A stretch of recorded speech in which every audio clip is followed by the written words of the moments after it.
الله الرحمن الرحيم لقد كان لكم في رسول الله أسوة حسنة لمن كان يرجو الله واليوم الآخر وذكر الله كثيرا. وقال عز وجل كما ورد في نفس السورة: يا نساء النبي لستن كأحد من النساء إن اتقيتن فلا تخضعن بالقول فيطمع الذي في قلبه مرض وقلن قولا معروفا وقرن في بيوتكن ولا تبرجن تبرج الجاهلية الأولى وأقمن الصلاة وآتينا الزكاة وأطعن الله ورسوله إنما يريد الله ليذهب عنكم الرجس أهل البيت ويطهركم تطهيرا واذكرن ما يتلى في بيوتكن من آيات الله والحكمة إن الله كان لطيفا خبيرا. صدق الله العظيم. رب اشرح لي صدري ويسر لي امري واحلل عقدة من لساني يفقهوا قولي. اللهم ربنا الهمنا رشدنا واعذنا من شرور انفسنا. اللهم ارنا الحق حقا وارزقنا اتباعه وارنا الباطل باطلا وارزقنا اجتنابه. آمین یا رب العالمین. معزز حاضرین اور محترم خواتین، السلام علیکم ورحمۃ اللہ وبرکاتہ. میرے عنوان میں رکھ ترتیب یہ ہے کہ اسلام میں پردے کے احکام اور UNO کا سوشل انجینئرنگ پروگرام، لیکن بیان میں جو مؤخر ذکر شے ہے وہ میں پہلے لا رہا ہوں تاکہ پس منظر معلوم ہو جائے کہ اس موضوع پر ہم آج کن حالات میں گفتگو کر رہے ہیں.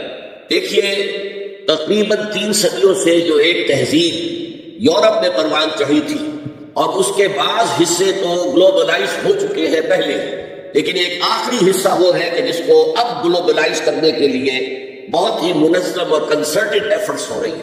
اصل میں فکر انسانی کو توہمات کے چنگل سے نکالنا اور استخراجی منطق، ڈیڈکٹیو لاجک کے تنگنائیوں میں سے باہر نکالنا، یہ کام اسلام اور قرآن کا ہے. لیکن اس کے نتیجے میں 2 اسباب سے یہ تہذیب ایک غلط رخ پر پڑ گئی. پہلا سبب یہ تھا کہ یورپ میں پوپ کا اقتدار تھا، گویا کہ تھیوکریسی بدترین شکل، اور اس پوپ کے اقتدار میں جہاں بعض چیزیں اچھی بھی تھی وہ بعد میں ذکر کروں گا، وہاں 2 بدترین باتیں یہ تھی کہ سائنس کا پڑھنا حرام، فلسفے کا پڑھنا حرام. کسی کے گھر سے سائنس اور فلسفے کی کتابیں نکل آئے تو انہیں زندہ جلا دیا جاتا تھا. اور دوسری بات یہ ہوئی کہ یورپ کو جو یہ سبق پڑھایا مسلمانوں نے، یہ اصل میں اسپین کی یونیورسٹیوں کے ذریعے سے، گراناڈا کی یونیورسٹی، کرناٹا، ٹولیڈو کی یونیورسٹی، اریقلا جسے کہتے ہیں، کارڈووا، قرطبہ کی یونیورسٹی. جیسے ہمارے نوجوان اب جاتے ہیں امریکہ اور ہندوستان تعلیم حاصل کرنے کے لیے، ایسے ہی جرمنی، فرانس اور اٹلی کے نوجوان آتے تھے اسپین میں، ہسپانیہ میں، ان یونیورسٹیوں سے تعلیم حاصل کرنے کے لیے. یہاں یہودیوں کا ایک بڑا مؤثر عنصر موجود تھا اور اس کا بھی ایک خاص سبب تھا. یہودیوں کو شدید پرسیکیوشن کا سامنا تھا عیسائیوں کے ہاتھوں. بات سمجھ میں آتی ہے، عیسائی جسے خدا کا بیٹا کہتے ہیں اسے یہودی کہتے ہیں ولد الزنا، باسٹرڈ، جادوگر، مرتد، واجب القتل، اور سولی پر چڑھایا. تو ظاہر ہے کہ اس قدر فرق ہے، اتنا تضاد ہے کہ بات سمجھ میں آتی ہے کہ سن 300 عیسوی میں جب کانسٹنٹائن جو قیصر روم تھا اس نے عیسائیت اختیار کی اور اس کے ساتھ پوری رومن امپائر عیسائی ہو گئی، تو اب عیسائیوں نے یہودیوں کے اوپر مظالم ڈھانے شروع کیے کہ تم ہمارے جسے ہم خدا کا بیٹا کہتے ہیں، تم ان کے بارے میں یہ بات کرتے ہو، تم نے انہیں سولی پر چڑھایا. بدترین پرسیکیوشن پورے یورپ میں. ان کے گھیٹوز الگ ہوتے تھے، شہروں میں آباد ہونے کی اجازت نہیں تھی. شہر میں ضرورت کے لیے آنے کے لیے وقت مقرر تھا کہ آپ فلاں سے فلاں وقت تک آ سکتے ہیں، کوئی سودا خریدنا ہو آ جائے، اللہ اللہ کر سکتے. اور یہ جو پرسیکیوشن یہ اسپین میں شدید ترین تھی، وہ ایک بہت سخت عیسائی حکومت تھی ہسپانیہ میں. انہوں نے ایک بہت ہوشیار حکمت عملی اختیار کی کہ جب طارق ابن زیاد ہسپانیہ پر حملہ آور ہوئے تو انہوں نے ان کی مدد کی، انہیں راستے بتائے. ظاہر بات ہے کہ ان کے لیے یہ ساری انجانی دنیا تھی، انہیں راستے بتائے، ان کی مدد کی. نتیجہ یہ ہوا کہ ہسپانیہ میں جب مسلمانوں کی حکومت مستحکم ہوئی تو یہودیوں کو ایک بار پھر تاریخ میں وہ مقام حاصل ہو گیا جو انہیں کبھی حضرت یوسف علیہ السلام کے زمانے میں مصر میں حاصل ہوا تھا. مصر میں وہ پیرزادے بن گئے تھے اس لیے کہ مصر کا بادشاہ حضرت یوسف کا عقیدت مند ہو گیا. یہی حال یہاں ہوا. چنانچہ یہ بات لکھی ہے بن گوریون نے، جو پہلا وزیر اعظم تھا اسرائیل کا، that the golden era of our diaspora was Muslim Spain. یہ مسلم ہسپانیہ جو ہے یہ ہمارے دور انتشار کا عہد زمین ہے. یہ دور انتشار ان کا شروع ہوا تھا سن 70 عیسوی میں، جب ٹائٹس رومی نے یروشلم میں ایک دن میں 1,33,000 یہودیوں کو قتل کیا تھا۔ انہوں نے جو ہیکل سلیمانی دوسری مرتبہ بنایا تھا، جسے سیکنڈ ٹیمپل کہتے تھے، اسے منہدم کیا، ختم کیا اور انہیں فلسطین سے باہر نکالا۔ اب جہاں سینگ سمائے چلے جاؤ، یہاں تمہارے رہنے کا کوئی امکان نہیں۔ تو یورپ میں چلے گئے، ایشیا میں آ گئے، افریقہ میں چلے گئے، اس کو وہ کہتے ہیں ڈایاسپورا، ہمارا دور انتشار۔ تو اس دور انتشار کا عہد زرعی مسلم اسپین۔ اب وہاں انہوں نے جو انہیں حیثیت، ایک وقت میں وہاں اسپانیہ میں مسلمانوں کی حکومت میں بنو امیہ کی حکومت تھی، وزیر اعظم بھی یہودی تھا، اتنی انہیں حیثیت حاصل۔ انہوں نے جو 2 سبق اسلام پڑھا رہا تھا ان نوجوانوں کو کہ جو جرمنی سے، فرانس سے اور اٹلی سے آ رہے تھے، ایک حریت، آزادی، کوئی انسان دوسرے انسان کا محکوم نہ ہو، کوئی قوم دوسرے قوم کے محکوم نہ ہو، انسان کو حق حاصل ہو حکمرانوں کو چیلنج کرنے کا، ان سے جواب طلبی کا۔ یہ سبق جو خلافت راشدہ نے دنیا کو پہلی دفعہ دیا تھا، انہوں نے اس میں مزید مرچ مسالہ لگایا کہ یہ حریت، آزادی، مادر پدر آزادی، خدا سے آزادی، شریعت سے آزادی، اخلاقی اصولوں سے آزادی۔ نمبر 2 جو اسلام نے سبق دیا تھا مساوات کا، کہ تمام انسان پیدائشی طور پر برابر ہیں، گورے ہو، کالے ہو، پیلے ہو، لال ہو، کسی رنگ کے ہو، کسی نسل کے ہو، کسی علاقے میں رہتے ہو، کسی ناک نقشے کے ہو، اور مرد ہو یا عورت ہو، پیدائشی طور پر سب برابر ہیں، ان میں کوئی فرق نہیں۔ یہ نوٹ کر لیجیے، اسلام میں مرد اور عورت کے درمیان ایک فرق ہے، لیکن وہ کہاں ہے؟ جب ایک مرد اور ایک عورت شادی کے بندھن بن جائے اور ایک خاندان کی بنیاد ڈالے، تو خاندان کے ادارے کا سربراہ مرد ہوگا، اور یہ ظاہر بات ہے، 2 اور 2 4 کی طرح کی بات ہے کہ کسی ادارے کے 2 سربراہ نہیں ہو سکتے، ایک سربراہ، اس کے نیچے آپ اسسٹنٹ، ڈپٹیز جتنے چاہے رکھیں۔ کسی بھی فرم کا مینیجنگ ڈائریکٹر ایک ہوگا، ڈائریکٹر 10 رکھے، 20 رکھے، 50 رکھے، 2 برابر کے اگر سربراہ ہوں گے تو فساد ہی فساد ہوگا۔ تو یہ انتظامی برتری ہے، جیسے دفتر میں ایک چپراسی ہے اور ایک دفتر کے اندر افسر بیٹھا ہے، ان میں فرق ہے، لیکن ویسے یہ دونوں برابر ہیں انسان ہونے کے ناطے، اور سیاسی اعتبار سے ایک ووٹ افسر کا ہے، ایک ہی اس کے چپراسی کا ہے، ایکول۔ تو انتظامی طور پر مرد کو فوقیت دی گئی ہے عورت پر، لیکن جو شرف انسانیت ہے، ہیومن آنر، ڈگنیٹی، یہ برابر شیئر کرتے ہیں، کوئی فرق نہیں۔ یہ سبق پڑھایا اسلام نے، انہوں نے اس کو آگے بڑھایا، مرد اور عورت بالکل برابر ہے، بالکل برابر ہے، ایک جیسے کام کر سکتے ہیں، کندھے سے کندھا ملا کر کام کر سکتے ہیں، 2 مرد آپس میں شادی کر سکتے ہیں، 2 عورتیں آپس میں شادیاں کر سکتی ہیں۔ یہ سارا در حقیقت دنیا میں جو فساد پیدا کیا یہ یہودیوں نے، اور یہاں سے یوں سمجھیے کہ جیسے دریا چل رہے تھے علم کے، حکمت کے، اسپانیہ کی یونیورسٹیوں سے، خاص طور پر یورپ کے 3 ممالک میں، سینٹرل یورپ اسے کہتے ہیں، فرانس، جرمنی اور اٹلی، تو اس میں سیاہی گھولتا رہا یہ یہودی طبقہ۔ کون سیاہی گھول رہا ہے؟ وقت کے بہتے دریا میں، دریا کا صاف اور پاک پانی آ رہا تھا، اس میں سیاہی گھولی یہودیوں نے۔ اس کے نتیجے میں جو لبرلزم پیدا ہوا، آزادی، وہی جو آج ہمارے یہاں آتا، لبرل اسلام، ماڈریٹ اسلام، لبرل اسلام، یہ لبرلزم یہودیوں کی پیداوار ہے، اور اس کے ذریعے سے انہوں نے عیسائیوں سے بھرپور انتقام لیا۔ اس نے 3 شکلیں اختیار کی۔ یہ علم جو تھا، جب پوپ کی طرف سے آزادی ہو گئی، اب سائنس پڑھنی شروع کر دی لوگوں نے، فلسفہ بھی پڑھ رہے، بڑے بڑے فلسفی پیدا ہو گئے، بڑے بڑے سائنسدان پیدا ہو گئے۔ سائنس کے نتیجے میں ٹیکنالوجی آ گئی، تو ظاہر بات ہے کہ اس سے یورپ کے اندر ایک پاور پوٹینشیل ڈیولپ ہو گیا، طاقت، قوت۔ لیکن یہ علم جو تھا یہ یک چشمی تھا، جیسے اب کہتے ہیں دجال کی ایک آنکھ۔ اللہ نے انسان کو 2 آنکھیں دی تھی علم کے ضمن میں، ایک تم اپنے حواس سے ظاہری سے اور عقل سے علم حاصل کرو۔ کسی شخص نے دیکھا ہوگا ہمارے آباء و اجداد میں سے کہ کوئی چٹان نیچے گری، نیچے بھی پتھر ہی تھا تو ایک شعلہ نکلا، انہوں نے دیکھا یہ کیا ہے، پھر اس نے 2 پتھر اپنے ہاتھ میں لے کے زور سے ٹکرایا، اس میں بھی شعلہ پیدا ہو گیا، تو آگ ایجاد ہو گئی۔ اس سے پہلے وہ صرف پھلوں پر گزارا کرتا تھا، پھولوں پر گزارا کرتا تھا، یا کوئی کچا گوشت کھاتا تھا، آگ تو تھی نہیں، تو یہ بہت بڑی شے تھی کہ جو پیدا ہو گئی۔ پھر آگ کے بعد کبھی کسی نے دیکھا کہ ہانڈی چڑھی ہوئی ہے چولہے پر اور وہ اس کا ڈھکنا ہل رہا ہے، کون ہلا رہا ہے؟ کوئی جن ہے، بھوت ہے، کون ہے؟ بعد میں معلوم ہوا یہ اس کے نیچے جو اسٹیم پیدا ہو رہی ہے، بھاپ، اس بھاپ میں یہ طاقت ہے کہ وہ ہلا رہی ہے، لہذا اسٹیم جو ہے سیکنڈ سورس آف انرجی ایجاد ہو گئی۔ اب وہ اسٹیم انجنز بن گئے، ریلیں چلنے لگی، دوڑنے لگی۔ تو یہ علم ایک تھا کہ آنکھ سے دیکھو، کان سے سنو، دماغ سے اس کو پروسیس کرو۔ یہ کمپیوٹر یہاں ہم نے تمہیں دے رکھا ہے نا، اس کمپیوٹر کے اندر تم فیڈ کرو اپنا سینس ڈیٹا، آنکھوں کا، کانوں کا، اور چھونے کا، چکھنے کا، سونگنے کا، یہ ڈیٹا فیڈ کر دو تو یہ پروسیس کرے گا. اس طرح علم قدم بقدم آگے بڑھتا گیا. ایک علم یہ ہے. دوسرا علم اللہ نے کہا تھا کہ ہم تمہیں دیں گے علم ہدایت، اور وہ وحی کے ذریعے سے آئے گا. جب سورہ بقرہ کے 4 رکوع کے آخر میں ہے، حضرت آدم سے جب کہا گیا کہ آپ زمین کا چارج سے دو تو وہاں کے خلیفہ بنائے گئے ہو، یہ جنت میں تو آزمائشی طور پر تمہیں رکھا گیا تھا، اب جاؤ. تو ساتھ ہی کہہ دیا گیا فَإِمَّا يَأْتِيَنَّكُم مِّنِّي هُدًى فَمَن تَبِعَ هُدَايَ فَلَا خَوْفٌ عَلَيْهِمْ وَلَا هُمْ يَحْزَنُونَ. جب تمہارے پاس میری طرف سے کوئی ہدایت آئے، وحی کے ذریعے سے نبیوں کے پاس ہدایت آتی رہے گی، ٹوٹل ہدایت، کیا کرو کیا نہ کرو، کدھر جاؤ کدھر نہ جاؤ، تو جو اس ہدایت کی پیروی کرے گا اس کے لیے نہ خوف ہوگا نہ حزن، اور جو ہماری آیات کو جھٹلائے گا وہ پھر جہنمی ہوں گے، آگ والے ہوں. تو یہ 2 آنکھیں دی تھی اللہ نے. یورپ نے ایک آنکھ بند کر لی، آسمانی ہدایت سے وہ موڑ لیا. ایک آنکھ پوری کھول دی، دیکھو سنو نتیجہ نکالو، کمپیوٹر سے پروسیس کرو، آگے بڑھو، فورسز آف نیچر کو کاؤنٹر کرو، ہارنس کرو، ایکسپلائٹ کرو، انہیں استعمال کرو اور آگے بڑھتے چلے جاؤ.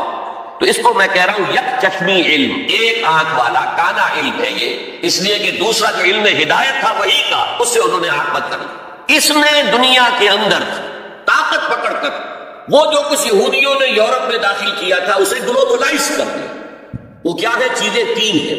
نمبر 1، سیاست، ریاست، حکومت، معاشرے سے خدا کا کوئی تعلق نہیں. ہیومن ساورنٹی، پاپولر ساورنٹی کی بنیاد پر جمہوریت ہوگی، سیکولرزم ہوگا. مذہب رہے گا بند، مسجدوں میں، مندروں میں، سینیگاگز میں، چرچز میں، جہاں چاہو جاؤ. لیکن دی پولیٹیکو سوشو اکنامک سسٹم، یہ کسی مذہب سے کوئی سروکار نہیں. ہم خود ساورن ہیں، اور ہم ساورن ہیں تو ہم جو چاہیں گے قانون بنائیں گے. یہ شے جس کا نام ہے جمہوریت بھی آپ اسے کہہ لیں، سیکولرزم بھی آپ اسے کہہ لیں، یہ گلوبلائز ہو چکا ہے پوری دنیا کا. جسے اقبال نے کہا تو سمجھتا ہے کہ آزادی کی ہے نیلم پری، یہ نیلم پری سب کی محبوبہ ہے، جمہوریت جمہوریت جمہوریت جمہوریت. ہمارے ہاں بھی بات جو دانشور ہے، کالم نویس ان کا جو کالم ہے آخر میں آ کے وہ جمہوریت کی کان پہ ٹھوک رہا ہے. یہ ہے اصل سے. ایک تو یہ ہے خدا سے بغاوت کہ خدا صاحب آپ نہ ہماری پارلیمنٹ میں تشریف آئیے، نہ ہماری کورٹ میں آئیے، نہ ہمارے بازار میں آئیے، نہ ہمارے بینک میں آئیے، اور گھریلو نظام میں بھی نہ آئیے. بس آپ رکھے رہے مسجد میں، ہم آ کر ڈنڈوت کر لیں گے، رکوع سجود کر لیں گے، یا فلاں بت رکھا رہے مسجد میں، یہاں آئیں گے اسے سجدہ کر لیں گے. یہ چیز سب سے بڑی بغاوت تاریخ انسانی کی خدا کے خلاف، جس کا نام سیکولرزم اور ہیومن ساورنٹی، پاپولر ساورنٹی کی بنیاد پر جمہوریت. دوسری بات کیا تھی؟ معیشت کا معاملہ، خاص طور پر یورپ کا جو میں نے کہا تھا جہاں بری باتیں تھی، اچھی بات بھی تھی. پوپ کے زیر اثر، پوپ کے زمانے میں سود حرام تھا، ہر طرح کا کمرشل انٹرسٹ بھی حرام، اور یوزلی جو کہ ذاتی طور پر ذاتی اپنی ضرورت کے لیے لوگ لے لیتے تھے. جیسے ہمارے یہاں پٹھانوں نے اڈے بنا رکھے ہیں، بیچارے غریب جاتے ہیں اور پھنستے ہیں ان کے چنگل میں، پھر نکل نہیں سکتے. تو یوزلی اینڈ کمرشل بوتھ ور حرام، فاربیڈن. لیکن ایک کیلوین نامی ایک شخص نے اس کے لیے کتاب لکھی، اور یہودیوں کے زیر اثر انہوں نے انٹرسٹ کی اجازت حاصل کی. چنانچہ بغاوت ہو گئی. اب ایک بغاوت تو ہوئی چرچ سے، جبکہ چرچ آف انگلینڈ آزاد ہو گیا، اس نے کہا پوپ کو ہم نہیں مانتے، جائے اپنے گھر میں رہے. انگلینڈ، اور وہیں پر سب سے پہلا بینک آف انگلینڈ قائم ہوا. سودی کاروبار کا دنیا کے اندر آغاز ہوا، اور اسی کے ذریعے سے پھر یہودیوں نے بینکنگ نظام شروع کر کے پورے یورپ کو جکڑ لیا. یہ سازشیں کر کے ملکوں کو لڑاتے تھے. اب جب وہ ملک لڑ رہے تو انہیں پیسے کی ضرورت ہے، ہتھیار کے لیے، اسلحہ کے لیے، تو اپنے منہ مانگے شرح سود پر قرض دیتے تھے اور خون چوستے تھے. اور انہوں نے حتیٰ یہاں تک حیثیت اختیار کر لی کہ 100 سال پہلے، اب یہ 1904 ہے، 2004 ہے، 1905 میں گئے تھے علامہ اقبال انگلستان اور جرمنی، اور جا کر دیکھ آئے تھے کہ فرنگ کی رگے جہاں پنجے یہود میں. اس وقت فرنگ کا امام جو ہے وہ برطانیہ تھا، جس کے بارے میں کہتے تھے کہ اس کی سلطنت میں کبھی سورج غروب بھی نہیں ہوتا. آج اسی فرنگ کا امام جو ہے وہ امریکہ ہے، اور اسی طرح پنجہ یہود کے اندر جکڑا ہوا ہے. اس لیے کہ سارا مالیاتی نظام، سارا بینکنگ نظام، امریکہ کی حکومت اس وقت دنیا کی سب سے زیادہ مقروض حکومت ہے. ٹریلینز آف ڈالر، بلین نہیں، ٹریلینز آف ڈالر، اس کا آپ تصور نہیں کر سکتے. ٹریلینز آف ڈالرز کی مقروض ہے حکومت کن کی؟ یہودی بینکاروں. اور ظاہر بات ہے کہ ان کے ہاتھ میں پھر ان کی نکیل ہے، جدھر چاہتے پھیر دیتے. یہ نظام جو ہے انٹرسٹ بیسڈ کیپیٹلزم، جس میں جوا بھی جائز ہے، جس میں انسان کے جنسی جذبات کو بھڑکا کر کمائی کرنا وہ بھی جائز ہے، جس میں جو بھی شراب ہو، منشیات ہو، ان کے ذریعے سے آمدنی حاصل کرنا بھی جائز ہے۔ آج یہ لحاظ بھی پورے گلوب کو اپنی لپیٹ میں لے چکا ہے۔ چائنا کچھ بچا ہوا تھا، لیکن رفتہ رفتہ مارکیٹ اکانومی اور پرسنل پراپرٹی کا سلسلہ آ کر رفتہ رفتہ وہ بھی اسی میں کم ہو رہا ہے۔ تیسرا جو ان کا کارنامہ تھا، انسان سے شرم، حیا، عصمت و عفت، اس کے سارے تصورات کو ختم کر دیا جائے، انسان کو حیوان بنا دیا جائے۔ ایک کتے کو شہوت ہے، جو کتیا مل جائے، چاہے اس کی ماں ہو چاہے اس کی بیٹی ہو، اس سے اس کو استعمال کیا کرے گا؟ یہ انسانوں نے کیا قدریں لگا رکھی ہے، ماں، بیٹی، بہن، بیوی، کیا فرق ہے؟ عورت ہے، وہ بھی عورت ہے، یہ بھی عورت ہے۔ اور خاندانی نظام کی جڑیں کھود ڈالی جائیں، وہ یہ کہ انسان حیوان بن جائے۔ اور یہ نوٹ کر لیجئے پلیز کہ یہود کی جو ایک تو کتاب ہے تورات، ایک ہے تالمود۔ تالمود ان کی فقہ کی کتاب۔ تالمود کی تعلیم یہ ہے کہ یہ باقی جتنے انسان ہیں، اصل انسان تو صرف ہم یہودی ہیں، یہ باقی جتنے انسان ہیں گوئنز، اور ان کے لیے دوسرا لفظ ہے جینٹائلز، یہ اصل میں انسان نما حیوان ہے، انسان نما حیوان۔ اور جبکہ انسان کا حق ہے حیوان کو استعمال کرنا، ایکسپلائٹ کرنا۔ گھوڑے کو ٹانگے میں بدی میں باندھتے ہیں اور بیل کو آپ اپنے ہل میں جوتتے ہیں، اسی طرح ہمارا حق ہے تمام انسانوں کو ان کا خون چوسنا، انہیں ایکسپلائٹ کرنا، انہیں استعمال کرنا۔ اور اس کے لیے بہترین طریقہ یہ ہے کہ انہیں واقعتاً حیوان بنا دیا جائے، انسانی اقدار ان سے چھین دی جائے۔ حیوان بنیں گے تو پھر کام کریں گے ہماری مرضی کے مطابق، اور جو کام وہ کریں گے اس کا جو بھی پروڈکشن ہوگا ہم سود کے ذریعے سے اس کی ملائی اور مکھن کھینچتے چلے جائیں گے، اور باقی چھاچ ان کو بھی دے دیں گے۔ آخر انہیں بھی رہنا ہے، زندہ رہیں گے تبھی تو کوئی کام اگلے دن کریں گے۔ گھوڑے کو بھی شام کو آپ کو چارہ ڈالتے ہیں، کچھ چنے ڈالتے ہیں، تبھی تو اگلے دن جو ہے داغے میں جو دیں گے۔ یہ ان کا تیسرا فلسفہ تھا۔ یہ انتقام یہ لوگ یورپ سے اور امریکہ سے، عیسائیوں سے بھرپور طریقے پر لے چکے ہیں۔ شرم اور حیا نام کی کوئی شے نہیں، عصمت و عفت کا کوئی حساب نہیں، اسی طرح۔ اور گواہی ہے کیا؟ پریزیڈنٹ کلنٹن نے کہا تھا 2 سال پہلے یا 3 سال پہلے، وہ جو ان کی اینوئل اسپیچ ہوتی ہے، state of the union address, اس نے کہا تھا عنقریب ہماری قوم کی اکثریت حرامزادوں پر مشتمل ہوگی۔ یہ حرامزادے کا لفظ میں نے ترجمہ کیا ہے born without any wedlock۔ ایک تو ہوتا ہے ایک مرد اور عورت کی شادی ہوئی ہے، نکاح ہوا ہے، پھیرے پڑے، کچھ بھی ہوا ہے، لیکن اعلانیہ طور پر وہ اب شوہر اور بیوی کی حیثیت سے ہے، تو ان کی اولاد ہو رہی ہے، جائز اولاد ہے۔ ایک بغیر شادی کی اولاد ہو رہی ہے تو یہ حرامی ہے، حرامزادے ہیں۔ انہیں کہا کہ ہماری قوم کی اکثریت حرامزادوں پر مشتمل ہے، ہومو سیکسولیٹی، لیسبینز، گیز، اور بالکل ڈکلیئر کرتے ہیں۔ پادری ڈکلیئر کرتا میں گے ہوں، سینیٹر ڈکلیئر کرتا میں گے ہوں، انہیں کوئی شرم ہی نہیں، اس کے اندر کوئی حجاب نہیں، اعتراف کرنے کے اندر کہیں بھی کسی طرح کی رکاوٹ نہیں، ہچکچاہٹ نہیں۔ یہ جس کو کہا جائے گا پرمیسو ہیڈونزم، جنسی لذت ہر طریقے سے حاصل کی جا سکتی۔ زنا بالرضا ہو تو کوئی جرم ہے ہی نہیں، ہاں زنا بالجبر ہو تو جرم ہے، بالرضا ہو تو جرم ہے ہی نہیں۔ ساری اخلاقی اقدار کو اس طریقے سے انہوں نے ملیا بیٹ کر دیا ہے۔ البتہ ابھی یہ تیسرا معاملہ کچھ عالم اسلام کی حد تک ابھی پورا ان کا پروگرام مکمل نہیں ہو سکا۔ ہمارے ہاں ابھی کچھ خاندانی نظام کی بنیادیں باقی ہیں، کچھ والدین کا ادب ہے، ان کی عزت ہے، ان کی خدمت کو انسان اپنے لیے سعادت سمجھتا ہے، بیوی اور شوہر کے درمیان محبت، الفت، باہمی اعتماد کی کچھ فضا ہے، خاندانی نظام ہے۔ اگر تیزی سے بگڑ رہا ہے نظام ہمارا، اور ہمارا ایلیٹ کا اوپر کا جو ہے وہ مغرب کے طرف پر جا چکا ہے، لیکن ہماری مڈل کلاسز میں، لوور کلاسز کے اندر ابھی کچھ اقدار ہے شرم کی، حیا کی، عصمت کی، عفت کی۔ آپ پورا زوردار طریقے پر مہم چلا رہے ہیں کہ مسلمان ممالک سے بھی یہ ساری اقدار ختم کر دی جائے۔ چنانچہ نوٹ کیجئے قرآن مجید میں 2 جگہ پر اللہ تعالیٰ نے اہل مکہ کو وارن کیا تھا۔ اولم یروا انا ناتی الارض ننقصها من اطرافها، کیا یہ قریش دیکھ نہیں رہے کہ ہم رفتہ رفتہ ان کی طرف بڑھ رہے ہیں، چاروں طرف سے ان کے گرد ہمارا گھیرا تنگ ہوتا جا رہا ہے، ان کے گرد جو قبائل آباد ہیں وہ ہمارے حلیف بنتے جا رہے ہیں۔ یہ سورہ رات کی آیت ہے اور اسی طرح سورہ انبیاء میں ہے، افلا یرون انا ناتی الارض ننقصها من اطرافها۔ تو اسلام گھیرا تنگ کر رہا تھا رفتہ رفتہ کفار مکہ کے گرد۔ آج یہ برعکس ہے کہ یہ مغرب یہودیوں کی سازش کے تحت اور امریکہ کی عظیم قوت کو استعمال کرتے ہوئے، سول سپریم پاور آن ارتھ، آج یہ ہمارے گرد گھیرا تنگ کرتے چلے آ رہے ہیں کہ ہمارا معاشرتی نظام بھی تلپٹ ہو جائے، درہم برہم ہو جائے، ہماری اقدار بھی ختم ہو جائے، ہمارے ہاں بھی عورت اور مرد بالکل برابر ہونے کے مدعی ہو کر میدان میں آ جائے، عورت مرد بن جائے، مرد عورت بن جائے، مردوں کی شادیاں ہو جائیں کہ ایک مرد شوہر اور ایک مرد بیوی، اور رجسٹر ہو جائے شادی. لیسبینز کی شادیاں ہو جائے کہ ایک عورت شوہر ایک عورت بیوی اور رجسٹر ہو جائے. یہ سارا کام ناطل الارض ننقصها من اطرافها. اس کی مثال کیا ہے کہ پہلے اس پروگرام کے تحت 1994 میں کانفرنس ہوئی قاہرہ میں. عرب ورلڈ کا وہ مرکز ہے، اس لیے کہ عربوں میں تعلیم کے اعتبار سے، ٹیکنالوجی کے اعتبار سے سب سے آگے مصری. تو یہ چونکہ ان کا ثقافتی اعتبار سے امام ہے، وہاں جا کر انہوں نے ڈیرا لگایا اور ان افکار کی اور ان نظریات کا پرچار کا معاملہ کیا. دوسری 1 سال کے بعد کانفرنس کر دی بیجنگ میں، تاکہ ادھر سے اور ایک اور طرف سے گھیرا ڈالا جائے اور عالم اسلام کا جو یہ حصہ ہے ایشیا کا، اس کے اوپر اثر انداز ہوا جائے. اور اس کے بعد بیجنگ +5 کانفرنس ہوئی ہے، اور یہ ہوئی ہے United Nation Assembly, United Nation Organisation کی جنرل اسمبلی کے تحت، اور یہ ہوئی ہے جون سن 2000. اب اس میں جو بھی ایک پرچہ تیار کیا گیا تھا ایجنڈے کے طور پر، اس میں جو سفارشات تھی وہ میں آپ کو بتا رہا ہوں. امپیکٹ ایک رسالہ نکلتا ہے لندن سے، اس سے میں نے یہ چیزیں لی تھی، اور انگریزی ہی میں ہم نے ایک دفعہ بڑی تعداد میں اس کو شائع کر کے تفصیل بھی کیا تھا.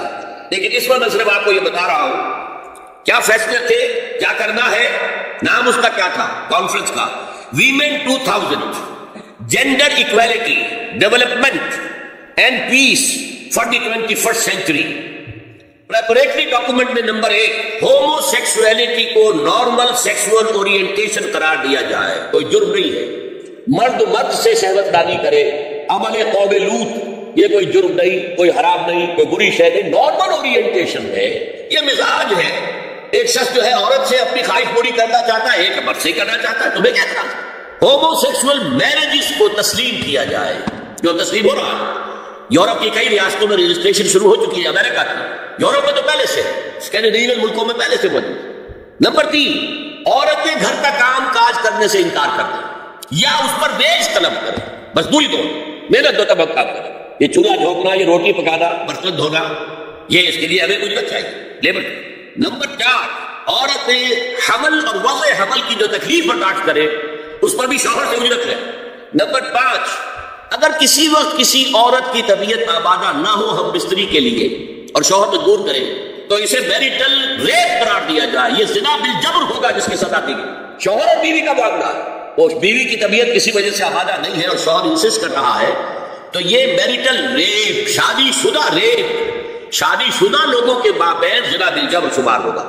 نمبر 6 پروسٹیٹیوشن کو ایک باعزت پیشہ مانا جائے اور ان کو پروسٹیٹیوٹس نہ کہا جائے بلکہ سیکس ورکرز، سیکسول ورکرز. جیسے مرد ہے وہ اپنی جسمانی قوت استعمال کر رہا ہے، وہ چلا رہا ہے، کسی چلا رہا ہے، یا وہ کہیں انجن ہو رہا ہے، یا کوئی اور دماغی سے استعمال کر رہا ہے، ڈاکٹر بیٹھا ہے اس نے لکھ رہا ہے، فیس لے رہا ہے. عورت بھی اپنے جسم کے ایک عضو کو استعمال کر رہی ہے تو وہ سیکسول ورکر ہے اور وہ پیشہ ہے اور وہ باعزت ہے، اس پر قتل کوئی قتل کرنا. 7 وراثت اور طلاق میں بالکل برابری، کوئی فرق نہیں. اب یہ خاص چیز تو معلوم ہوتا ہے کہ اسلام ہی کو ہدف بنا کر انہوں نے ایجنڈے میں شامل کیا. اس کا نام ہے سوشل انجینئرنگ، معاشرتی تعمیر نو. پرانی تعمیر، وہ جو مولانا روم نے کہا تھا کہ اگر کوئی پرانی عمارت ہے نئی بنانی ہے تو پہلے گرانی پڑے گی. اولا تعمیر را ویرا کلن، تو پہلی تعمیر گرائیں گے تو دوسری بنے گی. لہذا یہ سارا سٹرکچر جو ہے سوشل، یہ ختم کر کے یہ نئی سوشل انجینئرنگ ہے جو ہمیں کرنی ہے، اور اس کا سب سے بڑا ٹارگٹ عالم اسلام. اب اس میں دوسری بات سنیے، یہ کام تو سن 2002 سے، بلکہ اس سے پہلے 94 میں، پھر 95 میں، پھر 2000، یہ 3 کانفرنسیں ہوئی. ایک اب نیا آیا ہے شوشا، اور وہ کیا ہے؟ رینڈ کارپوریشن ہے امریکہ کی ایک بہت بڑا تھنک ٹینک، سب سے بڑا، سب سے اونچا. اس کی سفارشات جو ہے وہ محکمہ دفاع کو جاتی ہے، خارجہ محکمے کو جاتی ہے، اور ان تھنک ٹینکس کے مشوروں پر اور تجاویز پر لوگ عمل کرتے ہیں. حکومت جو ہے ان کو غور سے دیکھتی ہے، عمل کرتی ہے. اب انہوں نے مسلمانوں کا تجزیہ کیا ہے کہ مسلمان 4 قسم کے ہیں، سب ایک طرح کے نہیں ہیں. بہت غور سے سننے کی بات ہے. 80 صفحات کی رپورٹ ہے، جن حضرات کے پاس ہے انٹرنیٹ وغیرہ کا وہ نکال سکتے ہیں، پڑھنے پڑھنے کی. میں خلاصہ دے رہا ہوں. کہتے ہیں نمبر 1 ہے فنڈامنٹلسٹ. اور فنڈامنٹلسٹ وہ ہے کہ جو اسلام کو صرف مذہب نہیں دین سمجھتے ہیں، جو یہ سمجھتے ہیں کہ اسلام صرف عقیدے، عبادات اور رسومات کا نام نہیں ہے بلکہ اسلام ایک پولیٹیکو سوشو اکنامک سسٹم ہے، ایک نظام ہے، اجتماعی نظام ہے۔ کہا یہ ہمارے دشمن نمبر 1 ہے، انہیں ہم نے ہر قیمت پر ختم کرنا ہے۔ They are the biggest challenge to our civilization, our culture, our system. ہماری تہذیب ان کے سب سے بڑے دشمن ہیں۔ نمبر 2 ٹریڈیشنلسٹ ہے، روایت پسند۔ یہ ہمارے علماء جو قال اللہ قال رسول میں ہے، فقہ حنفی پڑھ رہے ہیں یا کوئی اہل حدیث ہے تو کچھ اور چیز پڑھ رہے ہیں وغیرہ وغیرہ، ان کا اصل جو مسئلہ مشغلہ ہے وہ دارالعلوم ہے، پڑھنا پڑھانا ہے، مساجد میں خطبہ دینا ہے، امامت کرانی ہے۔ اس سے آگے کا ان کے سامنے خود تو کوئی کانسیپٹ نہیں ہے، لہذا یہ ہمارے لیے خطرناک نہیں ہے، they are no challenge to us. لیکن اگر کبھی وہ فنڈامنٹلسٹ کے ساتھ مل گئے تو پھر بہت خطرناک۔ کیوں؟ ان کے پاس عوام تک رسائی کا بہت بڑا ذریعہ ہے۔ ہر جمعے کو ایک اجتماع ہو رہا ہے، جلسہ ہو رہا ہے، چھوٹی سی جلسی کرنی ہو تو ہزاروں روپیہ خرچ کرنا پڑتا ہے، اشتہار ہے، پوسٹر ہے، فلاں ہے، چاہے وہ چھوٹی سی جلسی ہو۔ اور یہاں لوگ چلے آ رہے ہیں دھات ہو کر، کپڑے بدل کر، اچھے عطر بھی لگا کر آ رہے ہیں، کچے دھاگے سے بندھے ہوئے، تو ان کے پاس تو بڑا ذریعہ ہے۔ یہ اگر فنڈامنٹل کے ساتھ مل گئے تو بہت خطرناک ہے۔ لہٰذا ان کے لیے تو یہ ہے کہ اولاً تو ان کو ایک دوسرے سے دور رکھو، اور جو ٹریڈیشنلسٹ ہیں انہیں اپنے باہمی جو مسلکی اختلافات ہیں، فرقے وارانہ اختلافات ہیں، ان کے اندر بزی رکھو، شوشے چھوڑتے رہو تاکہ وہ اسی بحث کے اندر مناظرے بازی میں لگے رہے۔ تیسرے انہوں نے کہا ماڈرنسٹ ہیں، یہ وہ لوگ ہیں کہ جو اسلام کی ایک تعبیر جدید کر رہے ہیں اور اسے ہماری تہذیب کے ساتھ ہم آہنگ کمپیٹیبل بنا رہے ہیں۔ ان کی مدد کرو، انہیں سپورٹ کرو، انہیں پیسہ دو، اور ان کے لیے خاص طور پر پرنٹ اور الیکٹرانک میڈیا میں ان کی اپیئرنس کا بندوبست کرو، اس لیے کہ ان کے پاس کوئی اور ذریعہ تو ہے نہیں۔ ان میں سے کسی کو کوئی مسجد میں خطیب بنا کر تو نہیں کھڑا کرے گا، بلکہ داخل بھی نہ ہو سکے شاید وہاں، تو ان کے لیے ذریعہ چاہیے تاکہ عوام تک پہنچے۔ آج کا سب سے بڑا ذریعہ ٹیلی ویژن ہے، لاؤ انہیں اس کو، اور انگریزی پریس ہمارا خاص طور پر جو ہے ان کا اعلی کار ہے۔ ان کے لیے یہ ہے کہ ان کی مدد کرو، سپورٹ کرو، اور انہیں پرنٹ اور الیکٹرانک میڈیا کے اندر انہیں ایکسپوجر۔ چوتھا کہتے ہیں وہ ہے سیکولرسٹ، پہلے ہی سے ہمارے ہیں، ہماری جیب میں ہے، وہ تسلیم کر چکے ہیں، ہضم کر چکے ہیں کہ نظام کا، زندگی کے نظام کا کوئی تعلق مذہب سے نہیں ہے، مذہب نام ہے عقیدے کا اور عبادات کا اور رسومات کا، تو یہ تو ہمارے ہی ہیں۔ تو گویا کہ 2 جمع 2 تقسیم ہو گئی، 2 کو سپورٹ کرو، مدد کرو، اور 2 کو سپریس کرو، اور ان دونوں کو ایک دوسرے سے دور رکھو، اور جو ٹریڈیشنلسٹ ہے، روایت پسند، انہیں ان کے اختلافات میں الجھائے رکھو۔ یہ ہے پالیسی جس کے تحت آج ایسی باتیں آپ کو اپنے الیکٹرانک میڈیا سے، ٹیلی ویژن سے سننے میں آ رہی ہیں، اور بڑے بڑے دانشور ہیں جو کہہ رہے ہیں شراب اسلام میں حرام نہیں، شراب پی کر دھت ہو جانا، بالکل مدہوش ہو جانا حرام ہے۔ آپ کو معلوم ہے کہ وہاں بھی کہا جاتا ہے ڈرنکرز وہاں بھی پسند نہیں کیے جاتے، اتنے پینے والے کے ہوش کھو دیں، مغرب میں بھی پسندیدہ نہیں، لیکن وہ کہتے ہیں کہ اصل شراب حرام نہیں ہے اسلام۔ اور آپ کو معلوم ہے، میں نام نہیں لینا چاہتا، یہ ہماری بدقسمتی ہے کہ علامہ اقبال کے فرزند ہیں جنہوں نے یہ بات کہی، پھر انہیں کے ایک اور ہم نام ہے، انہوں نے شوشہ چھوڑا، اسلام میں پردہ بڑھتا نہیں ہے، قرآن میں پردہ نہیں ہے۔ یہ تو ایک وقت کی سوشل ضرورت تھی، ایک خاص وقت کی ضرورت تھی جس کے تحت کچھ احکام دیے گئے، ورنہ یہ کوئی مستقل احکام نہیں ہے۔ یہ ہے وہ صورتحال کہ جس کی بنا پر میں نے آج اس موضوع کو اپنے لیے اختیار کیا ہے۔ اب اس سے پہلے کہ میں اس موضوع پر اسلام میں پردے کے احکام کیا ہے، اب میں آ رہا ہوں پہلے حصے، لیکن اس کے لیے چند تمہیدی مباحث ضروری ہے۔ نمبر 1، ہمارے نزدیک اسلام مذہب نہیں، دین۔ مذہب کا لفظ اسلام کے لیے قرآن میں آیا ہی نہیں، لفظ مذہب آیا ہی نہیں، جہاں تک حدیث کا علم مجھے ہے وہاں بھی نہیں آیا۔ میں یقین سے نہیں کہہ سکتا، اس لیے کہ حدیث کا ذخیرہ بہت بڑا ہے، وہ سارا تو میں نے نہیں پڑھا، جتنا کچھ پڑھا ہے مذہب کا نظریہ۔ اور ہمارے ہاں مذہب کی اصطلاح ہمارے سلف میں مذہب حنفی، مذہب مالکی، مذہب شافعی، مذہب حنبلی، یہ ہمارے مسلکوں کے لیے آیا مذہب، اور اب اس کے بعد ایک آیا مذہب سلفی جو اہل حدیث سے رہا۔ تو مذاہب یہ ہے، اسلام دین ہے، ان الدین عند اللہ الاسلام، اور اسلام 6 چیزوں پر مشتمل ہے۔ اس میں ایمانیات بھی ہے، عبادات بھی ہے، رسومات بھی ہے۔ بچہ پیدا ہوگا تو کیا کرو گے؟ عقیقہ کریں گے۔ کوئی مرے گا تو کیا کرو گے؟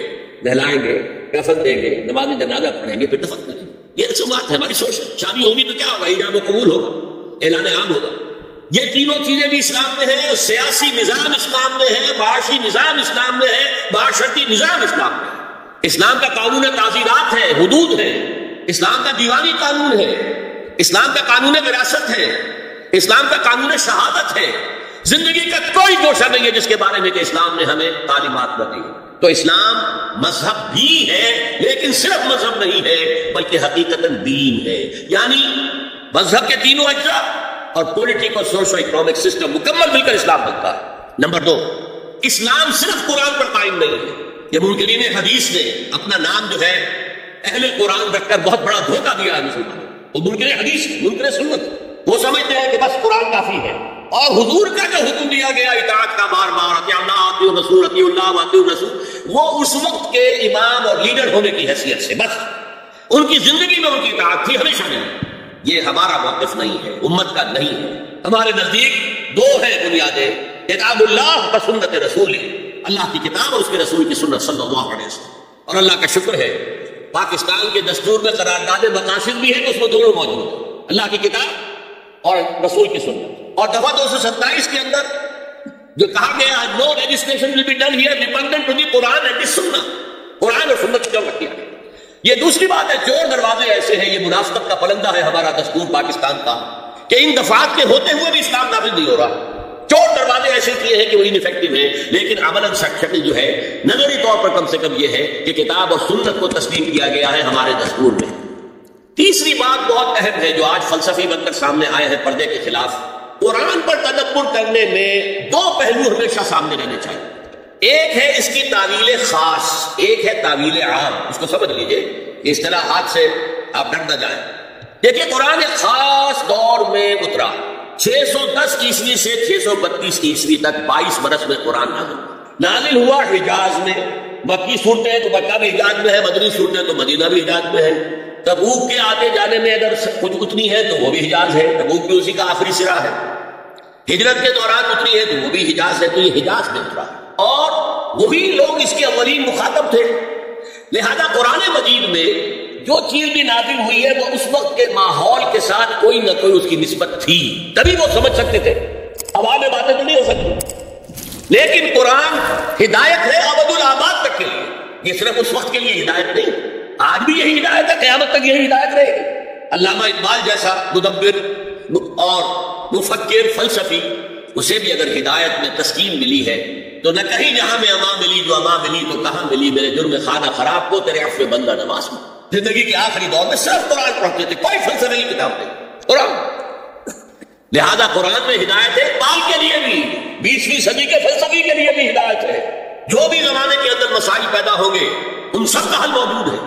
لیکن اب اس کو جوڑیے، اس وقت جو نازل ہوا خاص ماحول میں خاص افراد سے مخاطب ہو کر، تو کچھ واقعاتی پس منظر ہے جس میں نازل ہو رہا ہے، اور اس کے ساتھ اس کا کوئی تعلق ہے۔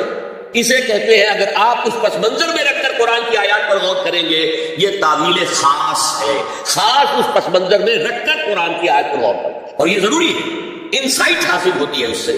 لیکن ایک ہے اس کی تعویل عام، وہ ہمیشہ کے لیے ہے۔ چنانچہ اصول یہ ہے الاعتبار لعموم اللفظ لا لخصوص السبب، یہ تفسیر کا اصول ہے۔